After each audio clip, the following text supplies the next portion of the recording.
Hello, everybody. It's been a little while. Last time we had one of these, we had an ISP issue and we didn't even get anywhere close to Z out of the CZ. Hopefully, we don't have that issue tonight. This is Social Distance Learning, brought to you by the Liberal Gun Club. This is also the last Tuesday that we will be having one of these. Come the new year, because our next event will be on January 11th, we will be moving to Wednesdays. So we hope to see you there on the new day.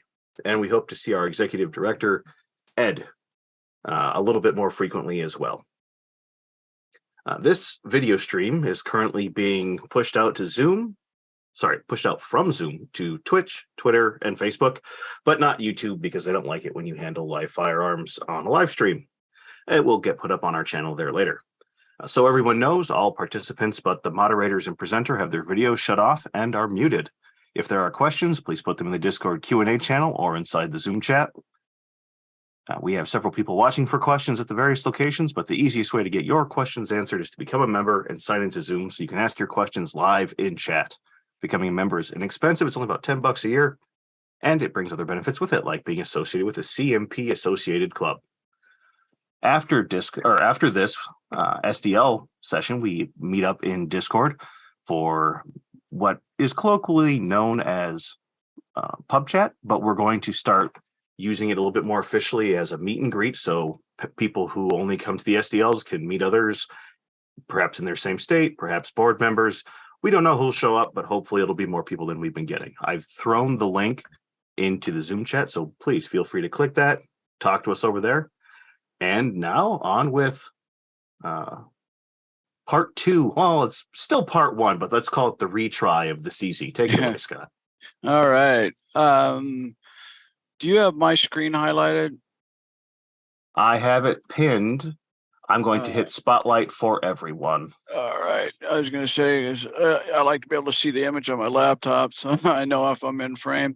All right. Well, welcome back, and sorry about the issues we had last time. I'm not sure what happened, but anyway, here we are. So just to kind of recap, this is a CZ 75 series gun. It's the CZ compact, or the 75 compact, just virtually the same gun, with the exception, it's the frame's a little shorter and the slide's a little shorter, but mechanically they're, most of the parts are interchangeable on them.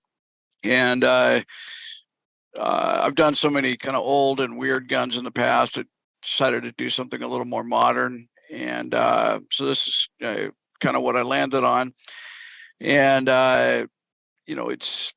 I have to say, the only CZ I own, with the exception of this, is the Scorpion, which I've been impressed with, but it's a completely different gun. So I wanted to get a CZ and see what the big deal was all about. I've shot them and played around with them, but I've never owned one or put a whole lot of time into it. But anyway, first impressions were that I, honest to God, don't like the trigger on this thing. I'm going to have to do something about it. As you can see, it's empty. There is nothing in the gun. Chamber's empty. The trigger on this gun has a weird staging. I don't know how to describe it, but you can kind of pull the trigger and it goes into sort of a half cock like that, and then back. And so it has this grittiness in the second half of that trigger pull. And so I'm going to, at some point, take this thing apart and try to polish that up, or put a Cajun Gunworks trigger in it or something. But overall, I've been impressed with the fit and finish, the build quality of the gun. I took the factory grips off. They were a black plastic, and I liked them, but I wanted to try something. I like things to be a little more gritty, grippy, with handguns. So I found these aluminum ones that have a pretty deep serration in them. So, but the factory ones were really neat because they came all the way up to here on the gun, and they had almost a perfect thumb rest. put your thumb in a really good position, so that you were right near the safety, but far enough away from the slide release to inadvertently bump it or have it mess you up. That's a problem I have on my SIG 320s, is I often bump that and the gun doesn't lock open. When the magazine's empty. But besides that, the feel and the fit on it is really nice. The safety is in a good position. Yeah, it's pretty easy, pretty accessible with my thumb. Much like a 1911 style safety, it's right where you want it to be. I have found that the slide release isn't really, at least with me, I don't have big hands or long fingers. And the slide release, I do have to change my grip a little bit to release the slide on it. It's not as natural as some other guns. Not a big deal, not a deal breaker at all. But in case you're not familiar with, with this gun or these guns, it's a double action, single action. So what that means, if you're new, is with the gun just sitting here like this, if there were a round in the chamber, I could either pull the trigger and it will cock and release the trigger at the same time, or single action, you can use the trigger just to let the hammer go. So some people like to carry in a cocked and locked position. That's what it's cocked with safety on. That's called cocked and locked. So some people like to carry it that way. So all you have to do is sweep your thumb and pull the trigger. Other people prefer to have that first shot be a double action, and then the second shot and subsequent shots are single action. So this gun will work both ways. Unlike a 1911, which is single action only, the hammer will not cock off the trigger at all. So it's just one of the I tend to not really be a fan of DA/SA guns.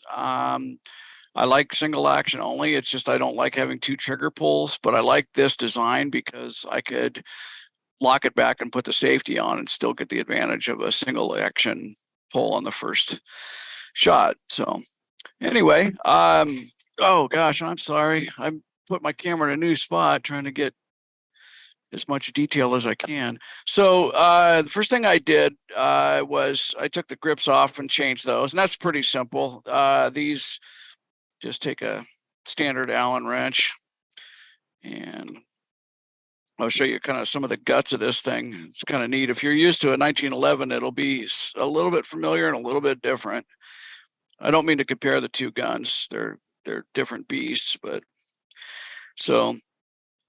And here you have your hammer spring, which I have not taken out on one of these yet, but it's held in with a little pin down here.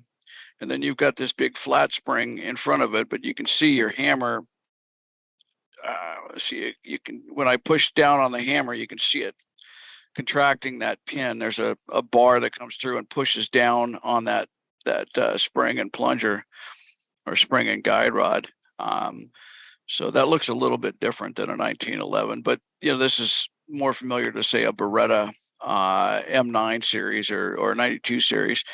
I'm not going to pop that pin out because I don't want to sit here and fumble with that spring right now. It's a fairly easy gun to take apart as far as for field stripping. Of course, we're going to check it. Gun's empty. They have there's two little index lines right here on the slide and right here on the frame. So what I'm going to do is line those two lines up, and then I'm going to push on the shooter's right side, push on this little button to release this lever. So I like to do it kind of like you would a Glock, kind of this way. Just kind of hold it back. And this one's really tight, so I'm going to tap it just ever so slightly with a hammer. And then you can just pull this out. This one's brand new gun, so it's tight. So now the slide just comes right off. And from here, of course, your usual guide rod, recoil spring, and barrel. So that's really all you generally need to do to field strip one of these. Pretty straightforward stuff. I will tell you that the trigger pack on these, from my personal experience, is really intricate and not fun to take apart. There's a little tiny spring, and it wouldn't even show up on camera, right up in here, and I can't remember what it's for. Hey But Scott, it's could you move your hand back towards the slide just a little bit? I think it'll be a little bit clearer. No, I mean the whole gun. Move it towards the slide. oh A little bit, I guess. yeah. Let's see if I can get some light on it. Sorry, I'm fiddling around, but anyway, there's a little tiny spring in here that's like the size of a human hair almost. It is so tiny that I would advise you, if you're going to go into your gun, I would say don't be afraid of it, but just be aware that it's going to be a challenge to put this thing back together just because of the tiny little parts in there. If you do it, buy an extra set of springs or two. Just have them on hand because they do break, and it is easy to bend one or lose one. So I always like to keep spares. They're not expensive. They're a couple of bucks a piece, and I believe you can buy them directly from CZ. But so to take that out, you have this pin on the shooter's right that kind of runs through here. Behind, you have to take the safety out, and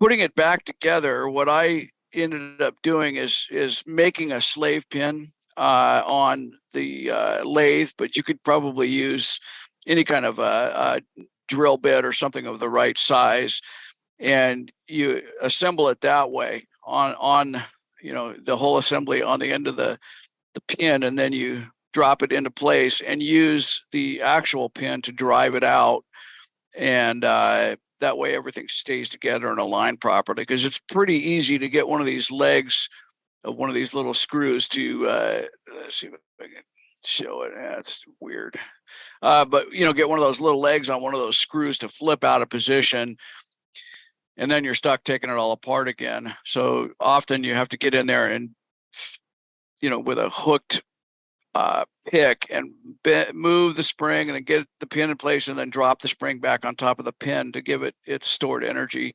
So it's a little bit intricate to get in here and put one of these back together, but it's doable for the hobbyist. It's not something that you necessarily need a gunsmith for. I'm not going to take this one out because I will invent new words putting it back together on camera. But yeah, it's a fun one to work on. As far as your slide goes, there's a couple of pins here. This one and this one. This one holds your firing pin and this plunger and a firing pin spring together. I'll go ahead and pop that out since I did it the other night. And I will tell you from the factory, this gun, the pins, I don't know if they're slightly oversized, but it took a lot of abuse to get the pins out. I couldn't believe how tight they were. And in fact, this is a roll pin, and it was so tight that, and even using roll pin punches, I still mangled the pin trying to get it back in there. So I've ordered a couple more to replace it with the factory part. Meanwhile, this is just a piece of drill rod that is the same diameter tapped back in there, but just to hold the gun together. So I'm going to go ahead and tap this one out. And oh, there we go. All right. And so this, grab that plunger. So there's your firing pin and spring. And I've read, I'm not an expert on these things yet, but I've read that the tips on these will break. And then some people prefer to replace them with an extended firing pin. I don't know. I haven't had any trouble with mine yet, but I don't have that many rounds through it.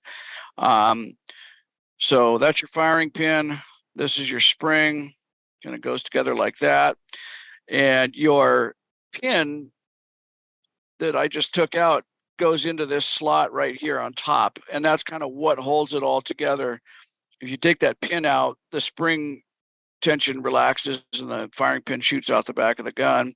So when you put it back together, you have to remember to orient this so these slots on the firing pin are facing the top of the gun. So to put it back together, it just drops it in like that. And then you have to, so now to get this back together, I have to compress that until I see a clear opening through this pinhole. So it's not obstructed at all. I may be a little bit off camera doing this because I can't really, I don't know how I'm going to do this and still, I have to push that pin in.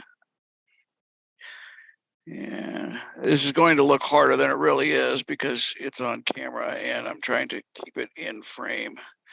So to rotate that back around and find some way to push this in. Hammers and springs. That's, let's see here. Where is it at?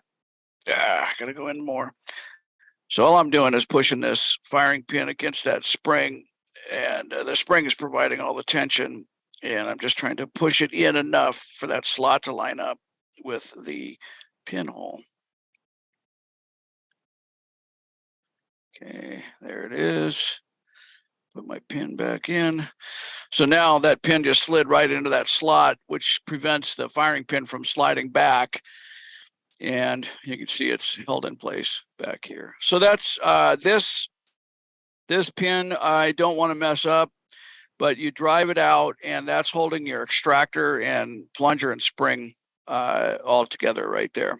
It's an interesting gun. If you'll notice the height, the frame, or the slide, I'm sorry, is fairly thin, thinner than say, like you look at a 1911. It's empty. Proportionally, granted, one's a 45 and one's a 9mm, but if you'll notice on the 1911s, this sits down into the frame. On a lot of guns, this upper part here is the channel that your slide fits into. But on the CZ, it sets down in, so your slide sits lower than it does on most guns.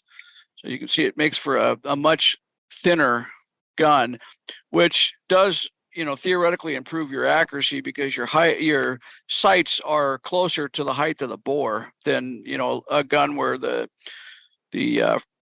slide sits up high. That puts you're still having to compensate for that height over the bore of the gun. So I thought that was kind of neat. So pretty neat. Anyway, I'm going to go ahead and put it back together, and then we can talk some more about it. No questions up to this point. The one question that was left over from last week that I have in here was asking about Cajun Gunworks, and if you've had any experience or if you heard anything about I've them. heard lots of good things about them. I know CZ people. Oh, I forgot to put my plunger back in. I know CZ people that use their call or order parts and use their parts. And I think based on the reputation, if I were to upgrade this thing, that's probably the first place I would go, just based strictly on reputation. Because I've heard a lot of really good things about it. So, all right, I got to put this back together because I forgot that plunger. Wouldn't be me if I didn't do that, though, right? Well, I don't see a hammer yet, Scott. So, well, I did use a hammer to take the. Oops. No, I meant on reassembly. Oh yeah, hammer on reassembly. Yeah. So, yeah, I'm getting fairly acclimated to the CZ world. So been kind of poking around and reading and looking at things. And I know some people just send the whole gun off to Cajun Gun Works and have them just do their thing, which I'm sure is trigger and, lots of other custom pieces. Not sure, but I tend to like to mess around with my own stuff. And the first thing I'll try to do to get the grit out of this trigger is to take it apart and see if I can, polish the sear or polish the hammer, whatever, figure out if there's a way to smooth out the trigger without having to spend a lot of money. If I do, I will certainly do a video on it to show you how to polish one of these. But going back together, it's pretty standard. So then I just slide this back in. And when I lubricate this gun, I put a little bit of grease on these rails just because it's metal rubbing. And I put a little bit of oil on this plunger because it's sliding up and down and it's a fairly tight tolerance. A little drop of oil back here. And this is all kind of based on, this is a similar system to a Beretta 92. So I don't know what the official lubricating chart says on this gun, but I'm just using what works on the 92 series. Back here, I put a little oil on the hammer where it pivots on the pin. And I try to keep oil out of here as much as possible because it's just going to collect carbon and gun things up. Let's see, I can get some better light because I'm not really getting a lot of detail here. Yeah, I don't know, I'll have to work on that. But anyway, I don't like to run a lot of oil down in here because it will just pick up debris and grit. So I'm gonna go ahead and slide this back together. And then same thing, I'm just going to align those two lines. Drop my pin back in. And if you 1911 guys out there remember the, what is it called? The idiot mark? The idiot mark would be right here if this were a 1911, but this one is a little easier to do without the idiot mark, without making the idiot mark. As While I say you're doing that, Scott, would you go over the plunger again? It's not a firing pin safety. It's supposed to hold the firing pin in, right, to keep it from shooting out the back. That's what the pin does. I can't remember what that plunger is. I think it is one of the safeties. I can't remember off the top of my head. But yeah, I think the pin is because the plunger, there's a notch in it and the firing pin slides along that notch. So it doesn't engage the firing pin at all.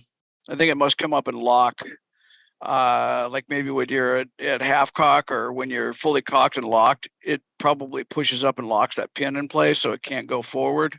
I mean, locks the hammer, the firing pin in place. Is the way it looks to me, but okay. So the plunger is probably a firing pin safety, but the pin is to hold the firing pin in. Okay. Yeah. And there was a question, the idiot mark that we're referencing, it's from the slide stop on 1911s. When you have to try and push the slide stop back in, sometimes the plunger can get in the way and you can scrape up the area that Scott is pointing to right now underneath the slides. Oh, if he goes underneath the slide stop, you'll see a mark there. You'll see That's big the idiot scratch. Half moon scratch down to bare metal right there because there's a little pin or a little detent right there or right here. And so you're pushing this in and you're trying to overcome the pressure on that detent. And oftentimes people's thumb will slip or whatever, and it will just carve a nice big gouge right there. You'll only do it once and then you'll learn the proper technique, but it's called the idiot scratch. And go to a gun show sometime and look at a bunch of used 1911s. You'll see it. It's pretty common. It makes your heart hurt though if you're a fan of 1911s. So let me get this thing back together for us.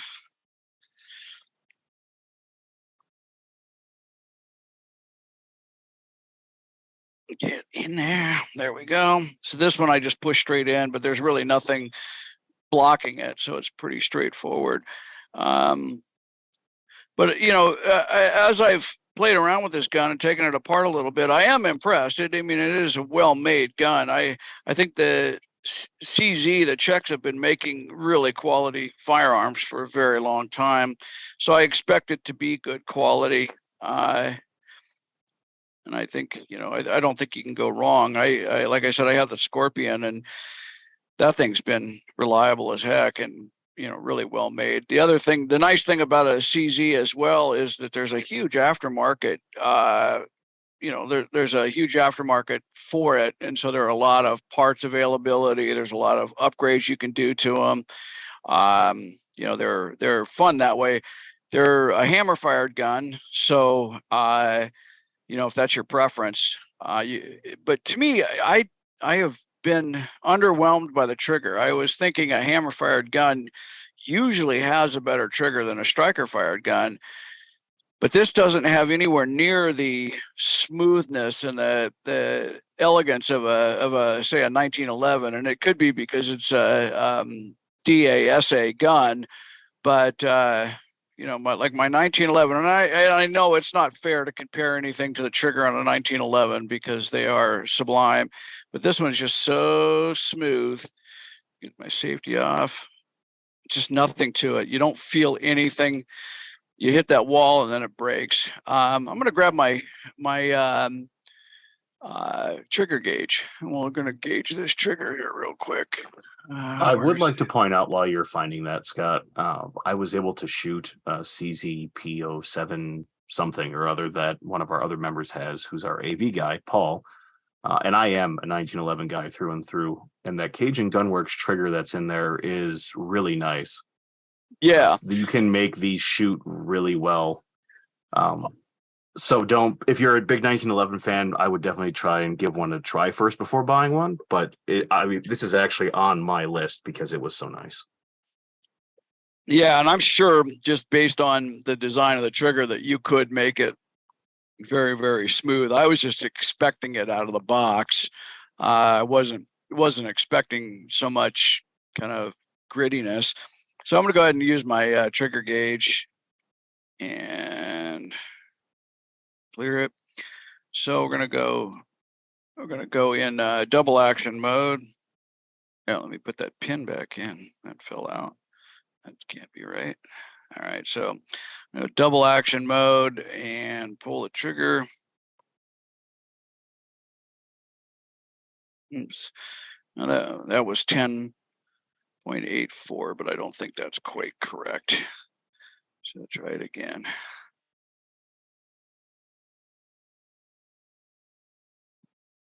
Now 10.6. Delete. Clear. 9.21.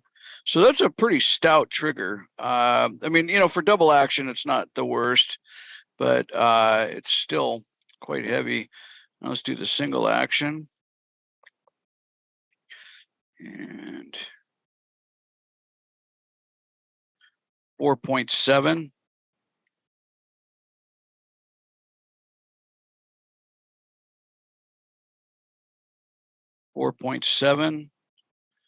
It's consistent. That's good. At least you know what to expect. Oh, got it to cock it. Delete. All right, let's go. 4.3. So yeah, that's a little heavy, but it's not the heaviness. I can get used to a heavy trigger. I can't. I wish I could show it to you, but there's just some grittiness, and it's just not smooth. There's right there. Then you come back and it hits that half cock notch. You can really, really feel it. So it may just be one of those things that just needs work. Put 500 rounds through it and let everything kind of work itself into position and get everything working together. That could well be what the problem is. I don't know, but that's why I kind of like to own a gun for a little while and put some rounds through it and see if it smooths out. If it doesn't, then I'll look into working on the trigger. My first thing would be to take it apart and try to polish the trigger myself. I'm not interested in changing the geometry or anything like that. I just want to see if there's any machining marks or anything in there that would cause it to feel that way. If that doesn't smooth it out, then I'll go out to Cajun Gunworks and order the pieces and redo it. But to me, it's a brand new gun. They're not the Gucci high end guns, but they're fairly expensive, and to me, it should come.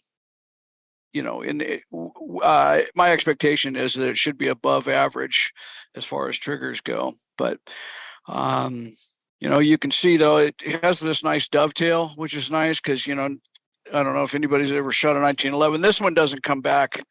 This hammer doesn't come back as far as say a 1911, where it will slap your hand. This one comes quite a ways back. As you can see, it dips down into this beaver tail.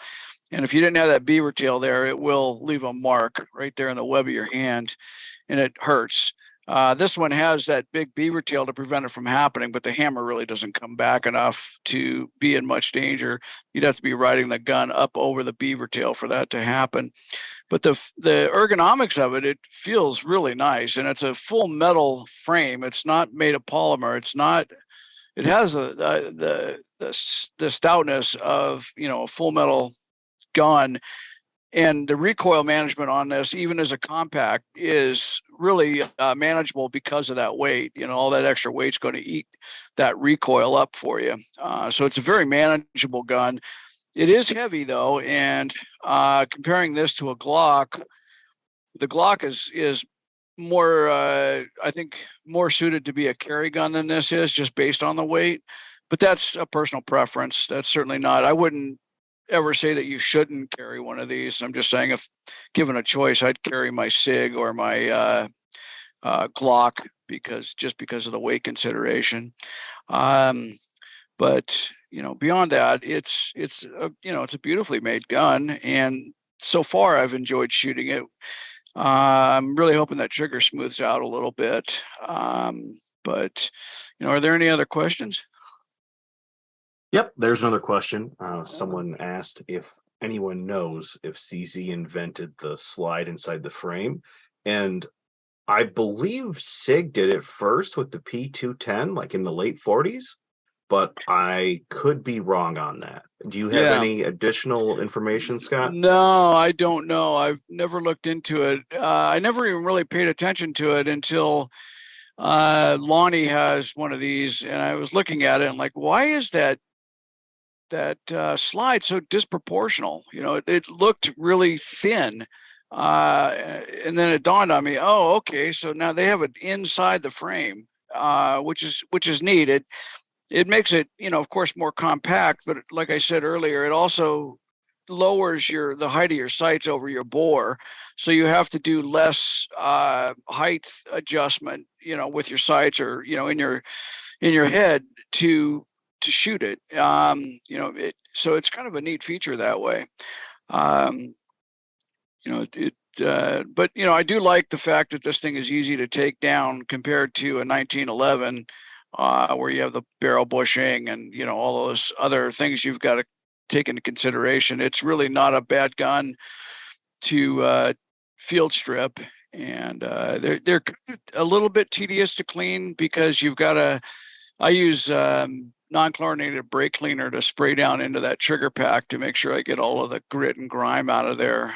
Use that at your own discretion. I would test it on materials before you use that stuff, and then use it in a well-ventilated area. But it works really well to get in there and flush crud out of places that you can't get a patch into or a pick.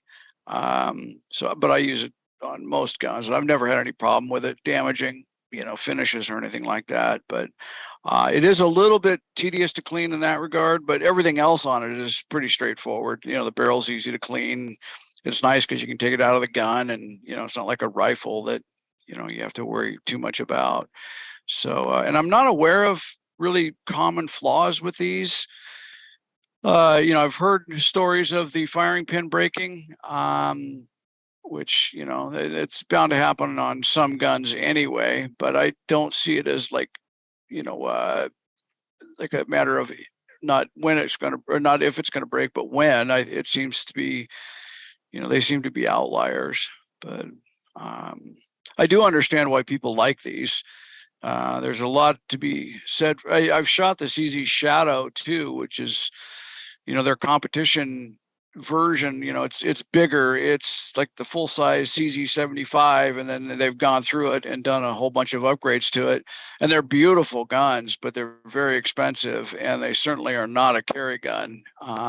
Well, unless you're huge and don't mind carrying around a block of metal in your holster.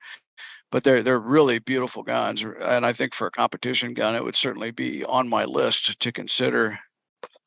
So. One more question. I think we are out. Since you have both the 1911 and the CZ there, and they're both full size, which one weighs more to your hand? Well, this is a full size versus a compact. So I would say the 1911's a little heavier, but I think if you're comparing a full size 75 to a full size 1911, they'd be comparable. They'd be similar. The thing I like about the 1911 though is, how thin it is up in here. You can see, if this is a 9mm, this is a 45 ACP. This is considerably thicker. This, it doesn't really show it here, but the slide is wider than the 1911, and I've always liked that about the 1911. It's fairly thin, as unlike this thing that's fairly thick. Get it under some where you can see what I'm talking about. That's good right there.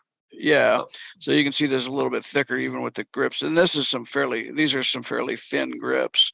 So that's, another factor in the carryability of it. But I'm not saying this is not a good carry gun. It certainly, I would carry it.